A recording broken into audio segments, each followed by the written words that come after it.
Hey guys, Miss Fearing here. Welcome to Unit 9, Notes 3. We're going to go ahead and look at simplifying rational expressions today. So our learning target is I can simplify rational expressions and find excluded values of rational expressions. So before we can actually start this, we kind of need to know what is a rational expression. A rational expression is an algebraic fraction whose numerator and or denominator are polynomials. Remember, a polynomial is a variable and or a number that are connected with an adding or subtracting sign. So anytime you have like an x squared plus a 5x plus a 6, that is a polynomial. So we could have those on top and on bottom of our fractions. If we do, it is a rational expression.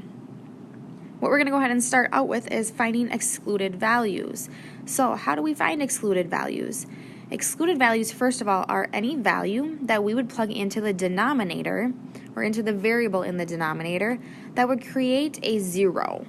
And why we can't do this is because you know that in math we can't divide by zero. We can't have a zero in the denominator of a fraction. I can't have 5 things and divide them into 0 groups. It just isn't doable.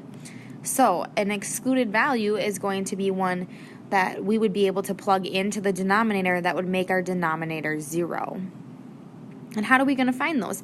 Well, if a denominator is a quadratic, so remember our quadratic is when you have an x squared. So anytime you have an x squared, that's a quadratic, we would need to factor and then use our zero product property. If the denominator is just a monomial, then we're just going to set each variable equal to 0. So let's look at some examples here where I just need to state the excluded values or state the value that makes each rational expression undefined. So to do that, we are going to find the excluded values. We're going to take the denominator, so we're going to take the bottom of our fraction, and we're going to set it equal to 0, and we're going to figure out what number we would plug in that would make our denominator 0. So I'm going to do m minus 6 equals 0, and we're going to solve for m then. So plus 6 plus 6. So in this situation, m would equal 6. So our excluded value, our EV, is m cannot equal 6. 6 would be the number we would plug in for m that would make our denominator 0. So that is an excluded value. Number 2, I have x squared minus 5 divided by x squared minus 5x plus 6. So excluded values, again, we only look at the denominator because only the denominator can't be 0.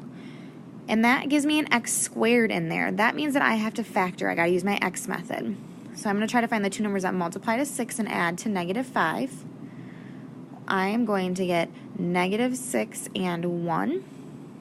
So remember, since this is an imaginary 1, my a is a 1, my denominator is going to end up being just what the two factors I found were. So x minus 6 and x plus 1.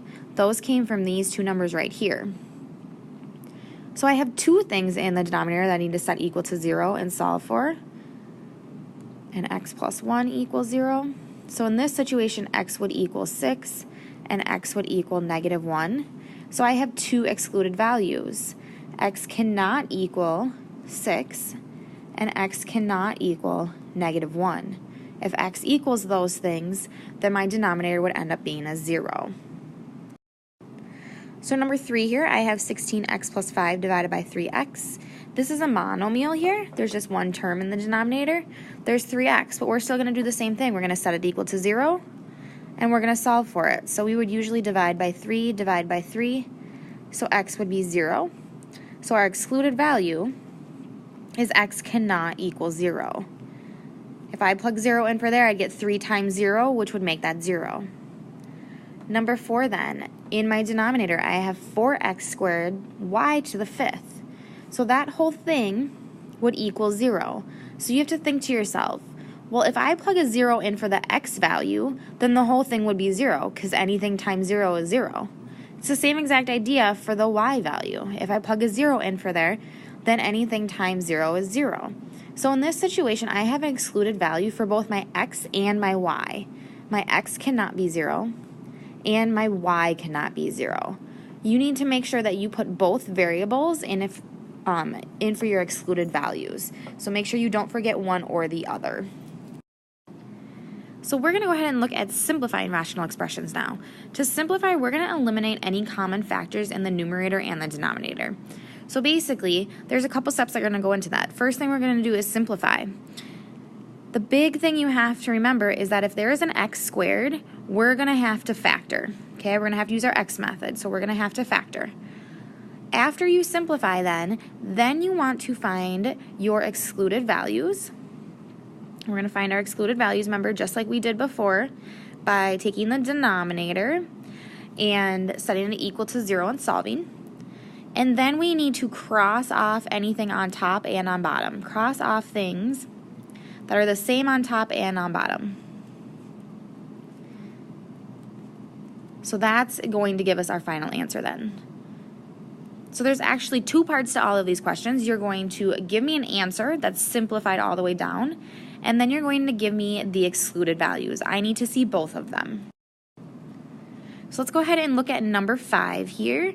I want to go ahead and I want to simplify this. Now, when I say simplify, I meant factor anything. So there is nothing in here that I can factor. I don't have any x squareds plus anything. So this is my simplified so far. We aren't finished with it, but so far. So we want to find our excluded values first. We're going to find those first. To find our excluded values, we're going to go ahead and we're going to look at the denominator, just like we've been doing.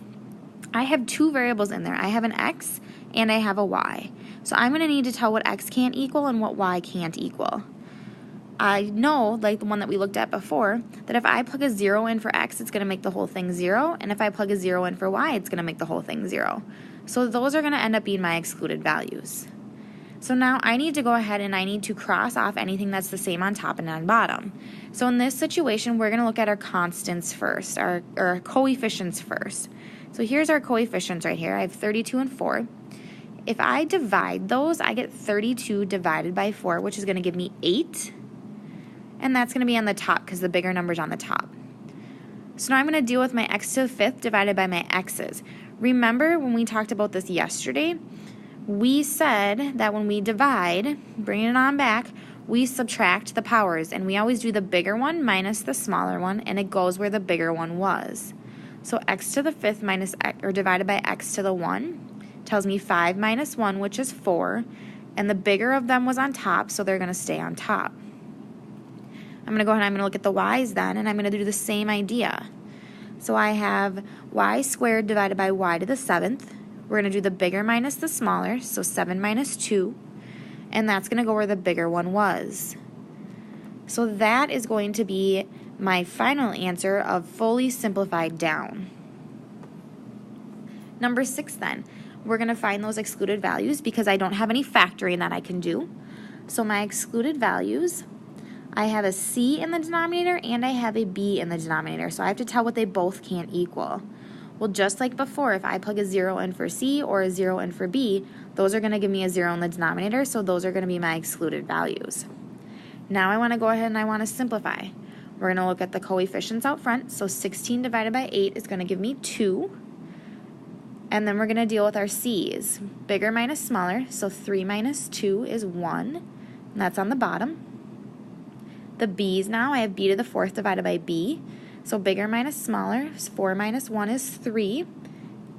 And the bigger number's on top, so it's going to stay on top. That would be one of my final answers that's simplified all the way down. Let's go ahead and look at example number 7 here. I have 3x minus 15 divided by x squared minus 7x plus 10. So there's a couple things I can do to this to simplify before I can find excluded values. I can look at this top and I can say they actually have a GCF. If you remember yesterday when we factored things, we looked for a GCF first. They have a GCF. They have a 3 in common. So I'm going to go ahead and I'm going to take a 3 out of both of them. So if I divide 3x by 3, I get x. Divide negative 15 by 3, and I get a negative 5. So now for the denominator, I have an x squared, so I need to factor that. So I'm going to find numbers that multiply to 10 and add to negative 7. Well, I know that a negative 5 and a negative 2 are going to get me there. So these two, because my a value is 1, are going to give me my denominator, x minus 5 and x minus 2. Now, once this is factored, I want to find my EV, my excluded values. So I only have an x in there. So we're going to figure this out. Remember, the excluded values come from setting both of these equal to 0 and solving them. Well, if I set the first one equal to 0 and solving it, I would get 5. Set the second one equal to 0 and solve, I would get 2. So my excluded values are x cannot be 5 and x cannot be 2. From there then, we're going to go ahead and we're going to simplify. So if I look at this, I want to cross off any factors that are on the top and on the bottom. Well, I see an x minus 5 and an x minus 5. So when I do that, I'm going to be left with a 3 on the top and an x minus 2 on the denominator. And that would be my simplified version. Let's go ahead and look at number 8 then. I have x squareds on both of them, so I'm going to try to factor both the top and the bottom. So we are going to go ahead and look at the top first. I have negative 35 that I'm trying to multiply to and add to a negative 2. So when I go ahead and I do that, I'm going to get a negative 7 and a positive 5. So those are going to be the top, x minus 7, x plus 5. Now I'm going to factor the denominator. So when I do this, I'm multiplying to 14, adding to negative 9. I would get a negative 7 and a negative 2. So those two give me my factors, x minus 7, x minus 2. From here, I want to find my EV, my excluded values. So I have x's in the denominator. Set them both equal to 0 and solve. So x cannot be 7 and x cannot be 2. Those are the two numbers that I would plug into the denominator that would make it 0. Your last step then is to simplify your rational expression. So cross off anything that's on top and on bottom. I have a negative x minus 7 on top and an x minus 7 on bottom, so those are going to disappear. On top then I'm going to be left with x plus 5, and on the bottom I'm going to be left with x minus 2. Go ahead, you have practice now. If you have any questions, come chat with me before moving on.